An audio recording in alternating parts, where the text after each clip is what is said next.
Saya berpikir begini Pak Zain, bahwa cara mereka melempar batu itu saling menyalahkan satu sama lain itu salah satu cara upaya untuk tidak bertanggung jawab. Betul, betul. Ya. Sekarang saya baru ngeh ternyata baju, ternyata kedok agama, ternyata baju ustadz pakai peci, pakai baju koko, pakai jubah, kadang-kadang hanya sebagai tameng saja ya, sebagai bentuk hiasan untuk mengelabui umat. Iya, betul.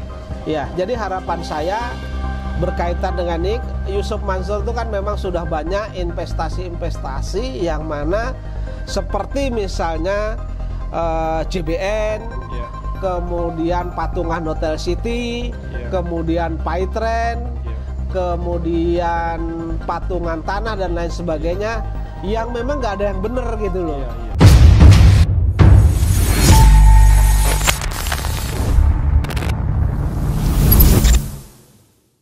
Ya, bismillahirrahmanirrahim. Assalamualaikum warahmatullahi wabarakatuh. Kembali lagi dengan channel YouTube kami, Cahaya Islam. Kami barusan habis mewawancarai Pak Darso Arif bersama Pak Zain. Mewawancarai korban yang baru, bukan korban baru, tapi korban yang baru ingin dipublikasikan ya Pak. Iya. Nah, ini saya dengar ada informasi mengenai uang Kodimat ya? Iya, iya. Uang Kodimat sama apa satunya lagi tuh? Uang Kodimat sama uang namanya kas, Mas. Kas Majelis Amal. Oh, itu seperti apa itu Pak Zain? Jadi gini, di samping uang ya, uang investasi yang sekitar 250 jamaah itu yang nggak pulang, juga ada uang Kodimat, Mas. Iya. Kemudian juga ada uang kas majelis ya, Majelis Amal. Mungkin saya, kalau yang berkaitan dengan investasi kan hampir sudah diulang-ulang lah ya. Kemudian terkait dengan Kodimat dan uang kas ini yang memang belum tersentuh, Mas. Baru hari ini tersentuh begitu ya. Oke. Ya. Uang Kodimat tuh begini. Jadi yang ikut investasi dalam JBN itu boleh menyetorkan modal lagi, ya kan? Boleh menyetorkan modal atau investasi lagi, tapi dengan tidak besar-besar begitu. Ya. Artinya tidak besar-besar itu misalnya yang dulu mungkin sudah kayak saya sudah setor misalnya 80 itu untuk investasi, itu kan keuntungan atau bagi hasil kan untuk pribadi saya. Tetapi uang Kodimat ini nanti keuntungannya itu diperuntukkan bukan untuk orang yang berinvestasi, tetapi untuk misalnya pembantu rumah tangga, atau sopir pribadi, atau saudara, atau fakir miskin yang di sekitar kita. Oke. Kalau ngelihat programnya kan indah dan mantap bagus sekali kan begitu ya. Nah, berkaitan dengan itu maka beberapa jamaah setor, termasuk saya juga, cuman saya tidak ingat persisnya berapa setor di sana. Tetapi semua uang yang disetor jamaah itu terakumulasi atau berjumlah seluruhnya ada 799.700.000 rupiah. Oke, bentar Pak, saya potong. Jadi yang dimaksudin uang Kodimat ini yang menyetorkan investor juga yang sama? Investor yang sama. Tapi tujuannya tadi untuk seperti marbot masjid, pembantu begitu ya? Jadi misalnya saya setor nih 80 juta. Bukan, setornya nggak boleh besar-besar. Ya, maksudnya misalkan ini, maksud saya di sini ini biar penonton jelas. Ya. Jadi Pak Zain ini investor misalkan 80 juta nih, ini di luar. Di luar. Ada tambahan investasi Kodimat ini namanya. Iya, ada tambahan investasi namanya Kodimat. Kodimat ini jumlahnya tidak besar-besar, tetapi keuntungan dari investasi ini tidak dipotong oleh siapapun. Kalau tidak dipotong kan hasilnya berarti kan 28,6%. Cukup menggiurkan. Dan saya ikut program Kodimat ini juga, cuman jumlahnya saya tidak hafal. Hasil daripada Kodimat ini bagi hasilnya waktu itu karena saya tidak pakai sopir tapi ada pembantu, sebagian untuk pembantu saya beberapa persen, kemudian prosentase berikutnya yang lebih besar itu saya kasihkan ke bude saya. Jadi misalnya saya dengan modal yang saya setor itu, misalnya saya dapat satu bulannya misalnya 1.200.000, itu saya bagi. Mungkin pembantu saya kasih 400, kemudian selebihnya mungkin saya kasih ke bude saya. Kebetulan waktu itu ada 2 orang yang saya harus santuni kan begitu. Dan total Kodimat yang Bapak sebutkan tadi itu 700 juta ya? Iya, itu dari sekian banyak investor ya, dari sekian banyak investor. Jadi hampir kalau 799 juta, wah, itu hampir 800 juta. Kalau dibulatkan ya, dibulatkan kurang 300.000 berarti kan 800 juta. Ini cukup besar, Mas. Dan uang Kodimat ini ternyata menjadi perpecahan juga antara bude saya dan ibu saya, ini yang sedihnya. Jadi ketika uang Kodimat ini kemudian tidak dapat bagi hasil, otomatis saya kan tidak bisa mengasih bude saya. Yang seharusnya saya dapat bagi hasil, kemudian saya kasihkan ke bude saya. Berarti ini sempat dibagikan ya, Pak? Sempat dibagikan. Berapa kali itu, Pak, kalau masih ingat? Kurang lebih 2-3 kali lah, Mas. Kurang lebih 2-3 kali. Lalu ketika saya, karena ini hasil pembagian hasil dari Kodimat ini juga tidak diberikan kepada saya, sehingga pada saat itu saya juga tidak bisa menyantuni.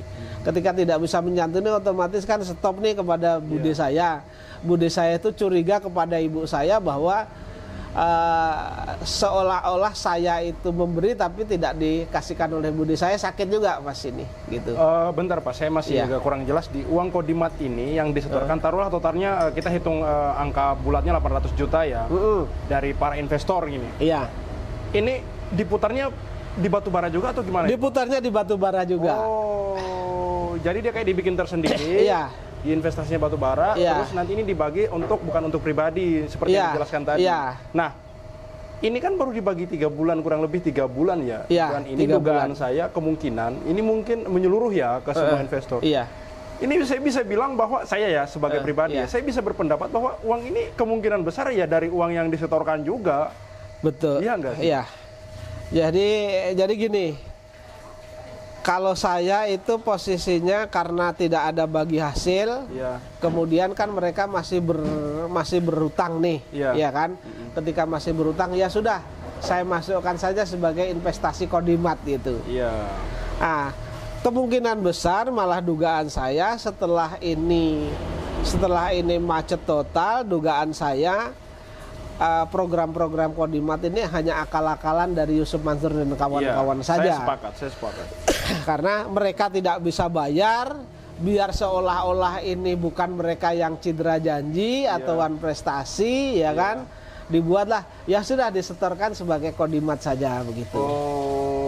Itu. Kalau saya memang tidak setor uang langsung karena ada bagian yang tidak diberikan, maka saya masukkan sebagai investasi Kodimat begitu.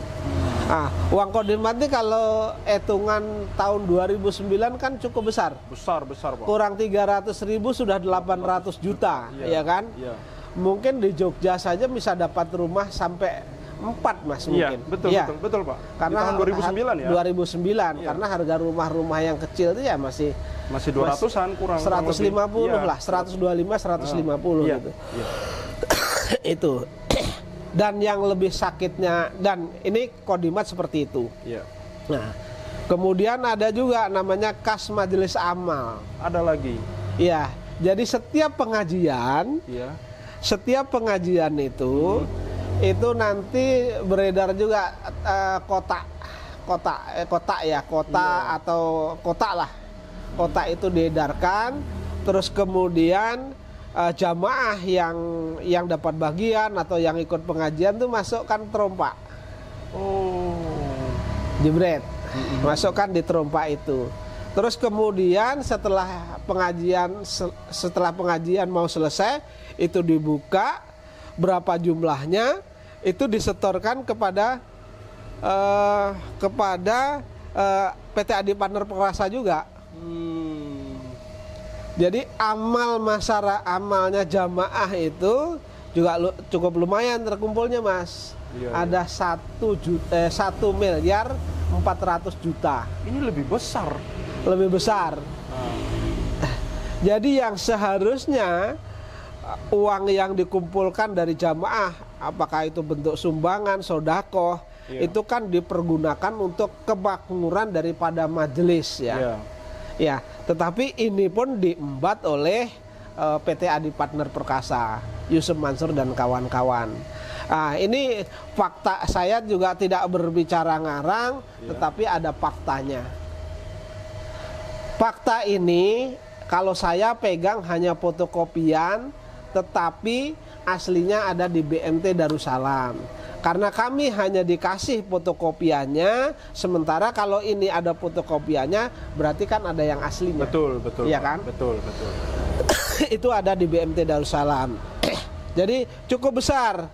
Di samping uang investasi yang diembat yang diembat atau diambil itu juga ada namanya uang kas majelis amal. Jadi para jamaah itu jumlahnya cukup besar kan, fantastis. Kalau 1 miliar 400 juta.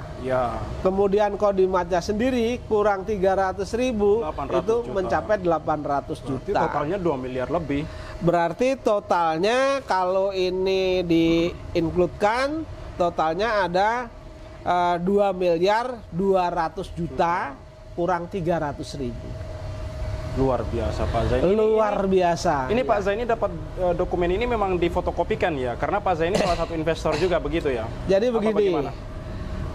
Awalnya itu kan berkaitan dengan perkara ini, kami duduk bareng bersama dengan BMT Darussalam. Di sana diwakili oleh Saudara Sidi. Dia mengatakan kami akan melakukan upaya hukum pengembalian terhadap uang umat itu. Kemudian kami minta dokumentasinya. Mereka mengatakan ada dokumentasinya lengkap di kita gitu loh. Ya. Kemudian setelah pertemuan itu kami berbesar hatilah karena kan akan diberikan dokumen-dokumen yang aslinya. Memang uang jamaah ini, investasi jamaah ini dulu diserahkan. Artinya kita mempercayai 100%, mempercayai penuh, mengamanahkan itu kepada BMT Darussalam.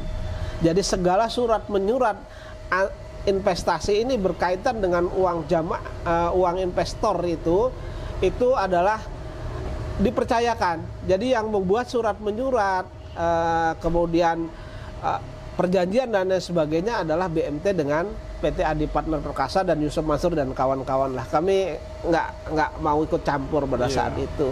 Tetapi pada akhirnya kan berkhianat, dan ini pun alhamdulillahnya walaupun bukan asli, mereka pernah keluar ini fotokopi sebagai dasar kami untuk melakukan investigasi berkaitan dengan investor tersebut. Gitu.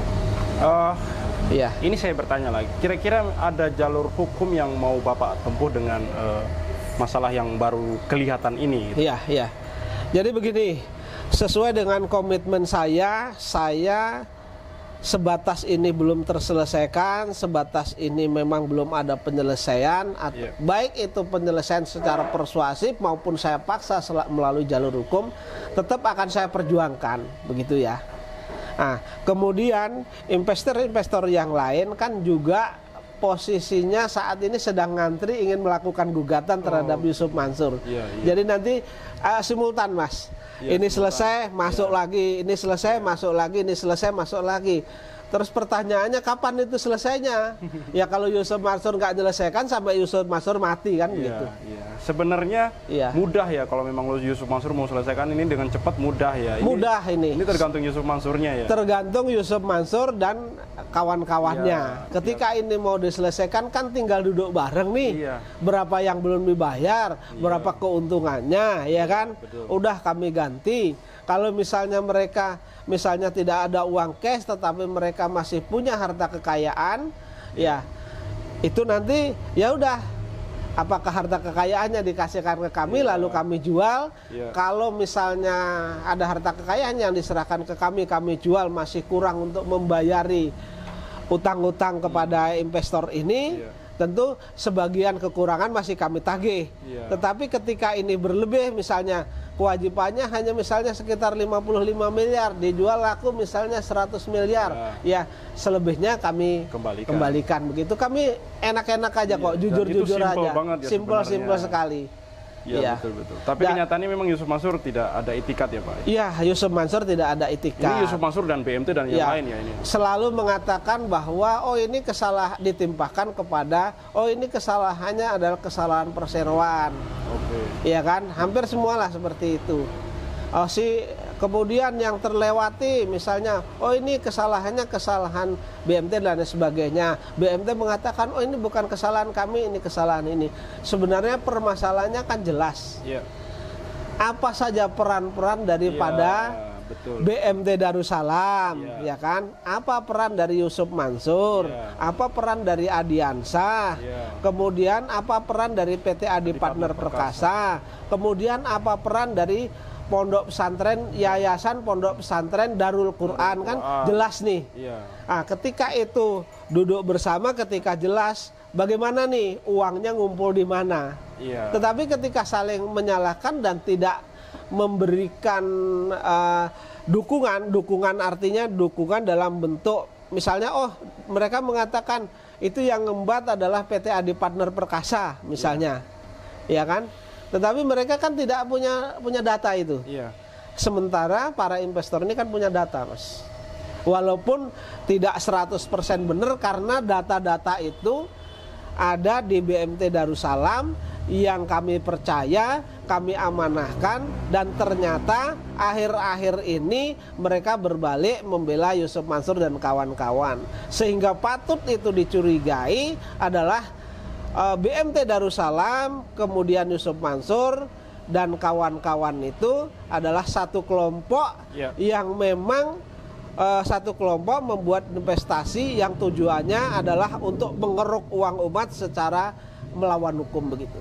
Saya berpikir begini Pak Zaini, bahwa cara mereka melempar batu itu saling menyalahkan satu sama lain itu salah satu cara upaya untuk tidak bertanggung jawab. Betul. Sekarang saya baru ngeh ternyata baju, ternyata kedok agama, ternyata baju ustadz pakai peci, pakai baju koko, pakai jubah, kadang-kadang hanya sebagai tameng saja ya, sebagai bentuk hiasan untuk mengelabui umat. Betul Pak. Jadi harapan saya berkaitan dengan ini, Yusuf Mansur itu kan memang sudah banyak investasi-investasi yang mana seperti misalnya JBN, kemudian Patungan Hotel City, kemudian Paitren, kemudian Patungan Tanah dan lain sebagainya. Yang memang nggak ada yang benar gitu loh, dan jadi masalah itu kan banyak korbannya, sehingga tujuan saya ketika ini sudah diketahui oleh umat sehingga tidak ada lagi umat yang menjadi korban. Ya, mungkin ini terakhir ya, atau masih ada yang mau disampaikan Pak Zaini? Cukup saya kira. Jadi saya garis bawahi, saya pertegas ya, saya kasih tanda kutip, kemudian saya perjelas tulisannya, kemudian saya garis bawahi, selain uang investasi para jamaah Masjid Darussalam itu ada yang diambil oleh BMT Darussalam, oleh PT Adi Partner Perkasa dan kawan-kawan, bentuknya adalah uang kodimat sebesar hampir 800 juta kurang 300 ribu. Kemudian uang kas ada 1 miliar 400 juta. Luar biasa Pak. Luar biasa banyak ya. Ini tidak bisa disepelekan dan remehkan, dan ini terima kasih juga pada Pak Zaini yang sudah membongkar ini ya Pak Zaini, dan semoga kedepannya ini tetap lancar urusan Pak Zaini, juga diberi kesehatan. Kita tutup ya Pak Zaini. Jadi kalau Yusuf Mansur kemarin ingin terompak kota amal mereka ingin mengumpulkan terompak kota amal nanti untuk beli masjid A, masjid E, untuk beli gedung-gedung di Tamrin dan lain sebagainya. Menurut saya perlu diwaspadai. Karena ini kan jelas total nih. Kas majelis amal ada jumlahnya total sebesar 1.400.000.000. Itu saja belum berjalan. Ini nggak tahu rimbanya sampai mana. Iya. Kemudian ditambah lagi, mereka mengatakan seolah-olah programnya mulia. Iya. Silahkan Anda investasi, kemudian keuntungannya tidak dipotong dalam bentuk apapun, hasilnya nanti diberikan kepada fakir miskin yang berada di sekitar kita, apakah itu pembantu kita, apakah itu sopir pribadi kita, apakah itu saudara kita yang masih kekurangan. Ternyata itu hanya cara agar orang terenyuh, agar orang mau berinvestasi. Ternyata ujung-ujungnya tidak pulang juga. Ya. Waspadalah. Ya, gitu. Baik, Pak Zaini Mustafa, ini juga saya bersyukur sekali adanya masalah ini. Berarti kan memang dalam beberapa informasi terkait ini terbaru ini, Yusuf Mansur ada upaya untuk kembali mengumpulkan kayak semacam donasi-donasi. Jadi teman-teman waspada, karena ini saja yang dibawakan oleh Pak Zaini Mustafa, informasi ini tidak berjalan sebagaimana mestinya, bahkan sekarang tidak ditahu rimbanya kemana, dan ini uang orang loh, ini banyak. Betul. Yang mana orang tujuannya untuk sedekah kan, berinvestasi sedekah, tapi ujung-ujungnya dimanfaatkan juga untuk isi perut sendiri ya Pak. Iya, betul.